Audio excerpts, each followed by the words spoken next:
Cherry Hinton Road is about 2 miles long, divided in the middle by a roundabout with Perne Road. Halfway down the first half is where Syd lived at 6 St Margaret Square, and near his home is a small parade of shops. This includes a chemist's where Syd may have purchased medicine and various takeaways, and the post office he used. This is the post office where the DVD you are now playing was posted from. It's been reported Syd liked a Guinness and a game of darts. This is the nearest pub to where he lived, although I have no evidence he ever went in there. Just a few hundred yards from Syd's house, on the junction with Perne Road, is this supermarket. At least one of Syd's old friends remembers seeing him in here, although he also used a larger supermarket we'll show you later.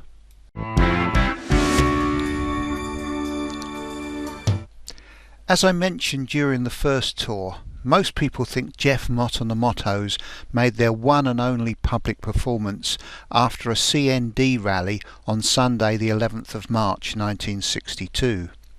However, the rally actually took place on Saturday the 10th, with a speakers meeting in the evening at the Friends Meeting House in Jesus Lane.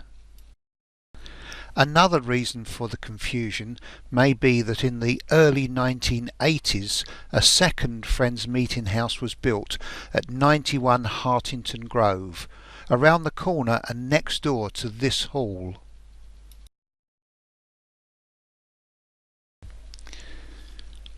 In the 60s this was called the Free Church and is located on the junction of Cherry Hinton Road and Huntingdon Grove. Now for the first time I can reveal the live performance of Syd playing with Geoff, Mott and the Mottos was inside this church hall.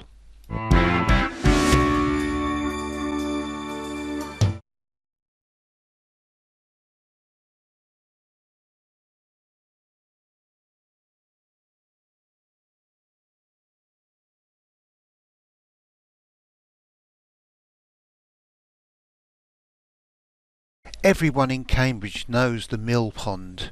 In the summer, especially when the sun shines, this area is packed with thousands of people. There are 2 pubs here, the Anchor and the Mill. This was a favourite meeting spot for Syd and all his friends. They would drink in both pubs, have a picnic on the grass and generally fool around. The Mill pub had live music in the 60s, and it is said Syd and David Gilmour played here as a duo. This is the area where everyone would sit, have a drink and enjoy themselves.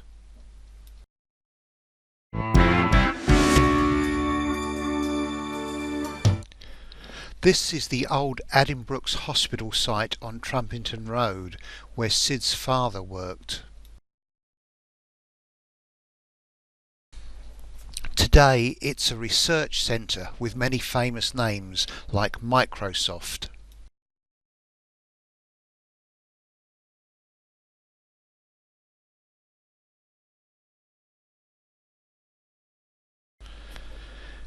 And just across the road is the Fitzwilliam Museum, which was a favourite place of Syd's and he would visit it on many occasions.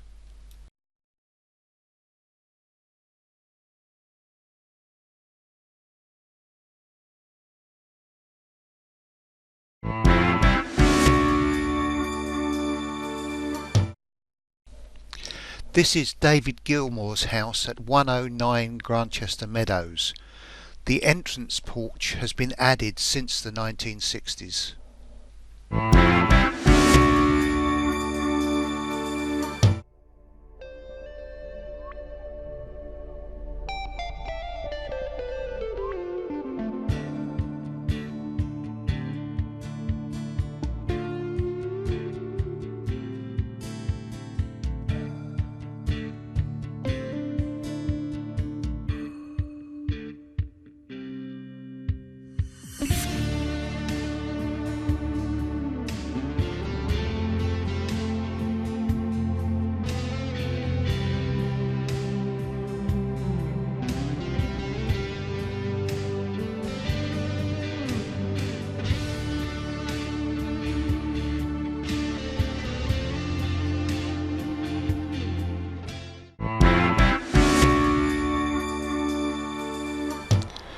This shows the diverse range of Syd's friends. This is the home of Matthew Scurfield, situated in one of the finest areas of Cambridge, and in 2008 has a value of over £2 million. Compare this with the next house on our tour.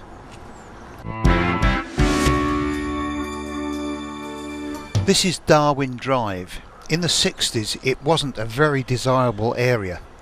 These were council houses and a lot more run down than they are today. Ian Moore, or Emo as he was called, lived at number 23, which was one of the worst. So bad in fact the council pulled it down.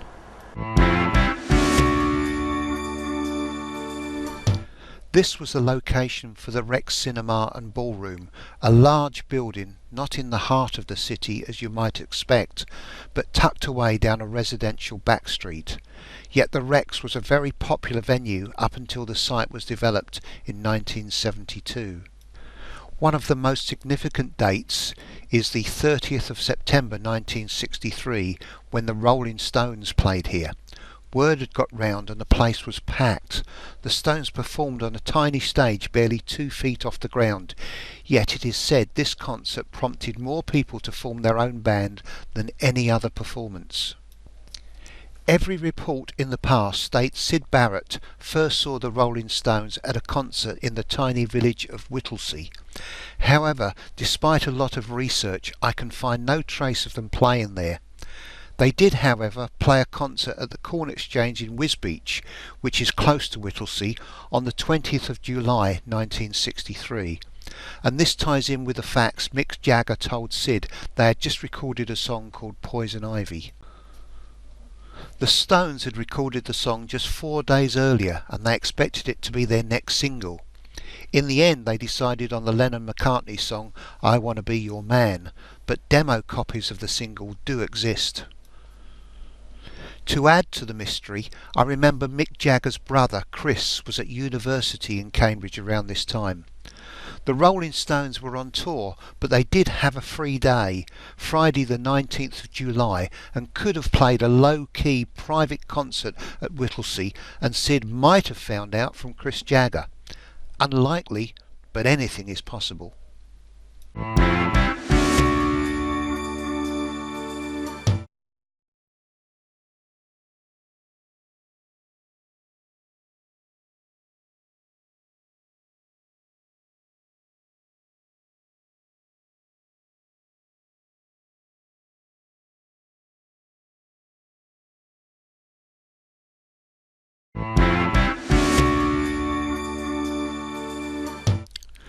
Storm Thorgerson was the co-founder of Hypnosis and the designer of most of the record covers for Pink Floyd.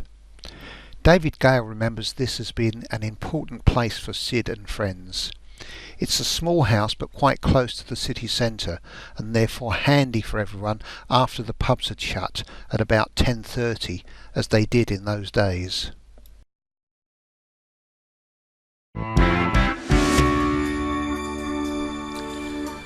Syd attended the Tech, as it was known, from 1962 after he left the county high school. Together with his school friend John Gordon, they were to study for a 2-year pre-diploma course in the Tech's School of Art. In 1963 they were joined by David Gilmour, who was there to study for his A-levels in modern languages. In 1964 Syd left to go to Camberwell and John Gordon joined David Gilmour in the group Jokers Wild. Today the Tech has become Anglia Ruskin College.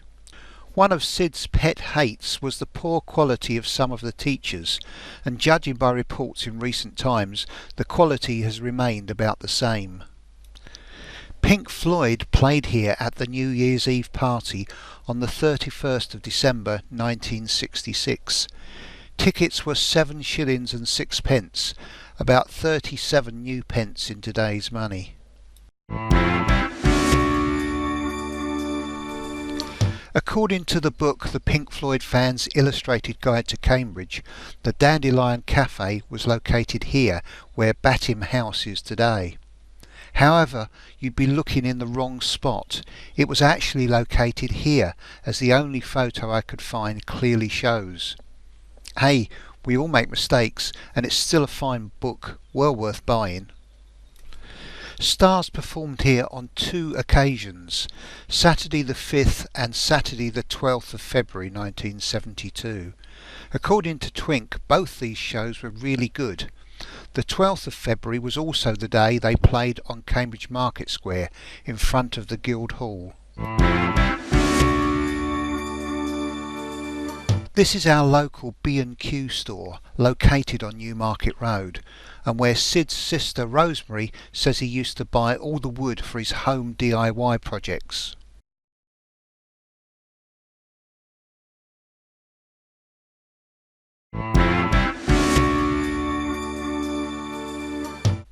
When the Dorothy Ballroom closed, we got a furniture store before it became Waterstone's bookshop. When the Racehorse pub closed, we got a McDonald's. Great. The Racehorse was a lively place. In 1965, when I was 15, some older friends would take me there to see the bands play. I saw Joker's Wild play here, and my favourite band were called Something Else, named after the Eddie Cochran song. I know those without played here, and I could well have seen them, but I honestly don't remember. Do you want fries with that?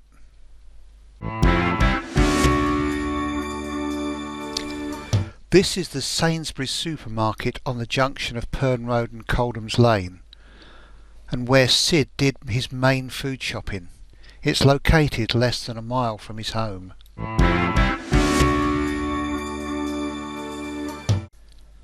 The Scouts Hut on Perne Road was the place David Gilmour rehearsed with bands like The Newcomers and Joker's Wild. Syd was in the Scouts and would have come here. And here's a previously unseen photo of Syd when he was in the Scouts.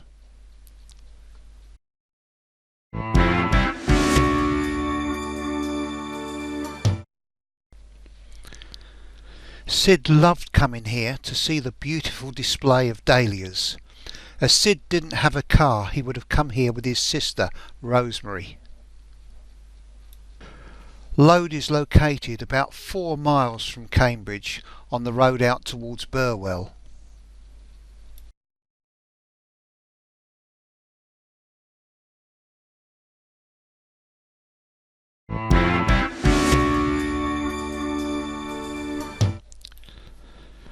This is the Gardner Hall in the lovely village of Burwell. According to a book by Glenn Povey, this was almost certainly Syd's last performance with Those Without, before turning his full attention to Pink Floyd.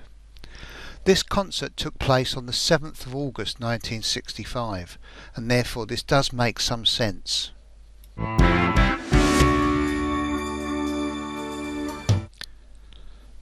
This is the Lion and Lamb pub on the High Street in the village of Milton, just a couple of miles outside Cambridge on the road towards Ely.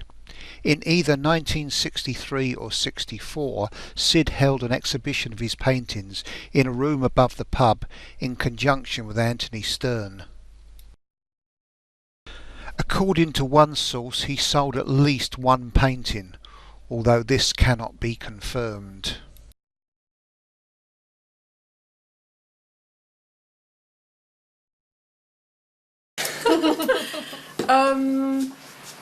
Yeah, he was quite grumpy. Right. Quite grumpy. Okay. It could be quite difficult with the paint sometimes. But I didn't realise it was him for ages, and it was only after I saw a picture of him in the newspaper that I realised it was him. Yeah, and yeah, no, he was always a bit sort of suspicious, but I mean we didn't sort of let on that we knew who he was, but after that I did sort of, was a bit more, because I remember a few times saying, no, that's not the right paint, that is the price, and sort of realising afterwards, felt a bit guilty, but no, he was very nice, yes, and fascinating, absolutely fascinating. I've heard that his early work was quite good. I don't know about the later stuff. That's what he was interested in. He wanted to be a painter, and then he got into music. He just happened to have a talent for that. And then I think when he came back to Cambridge, he just wanted to go back to painting and be who he was, but nobody would let him. Yeah. So he just bought paints? Yeah, he just bought paint and brushes and bickered about the price a little bit sometimes. And fast drying oils, I think. I wonder whether that's the way he works. When's the Newton ones? The Griffin.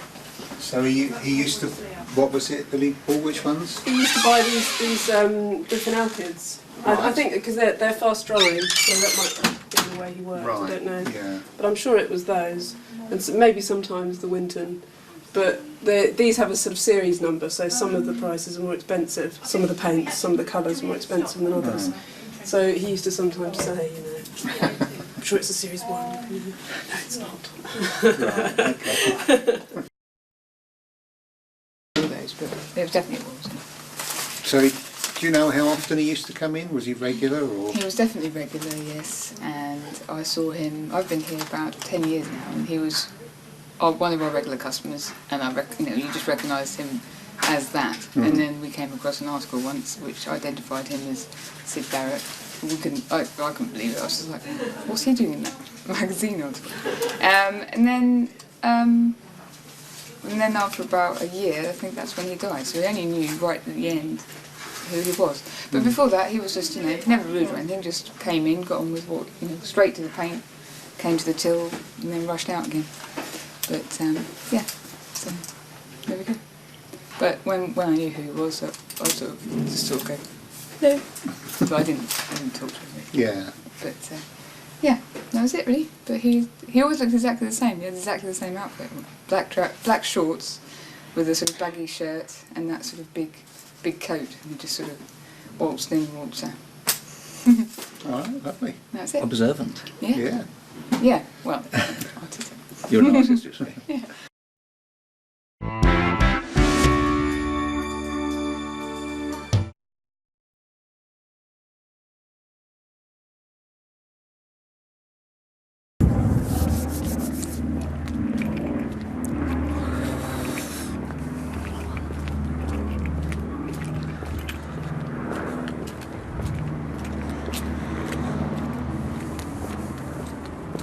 So here we are at number 6 St Margaret Square. This is the place where Syd passed away on the 7th of July 2006. We've come to the end of our journey. Everything to do with Cambridge and with Syd Barrett. It's been an emotional journey, and all we can do is thank Syd for the memories and for the music, and just say, shine on you, crazy diamond.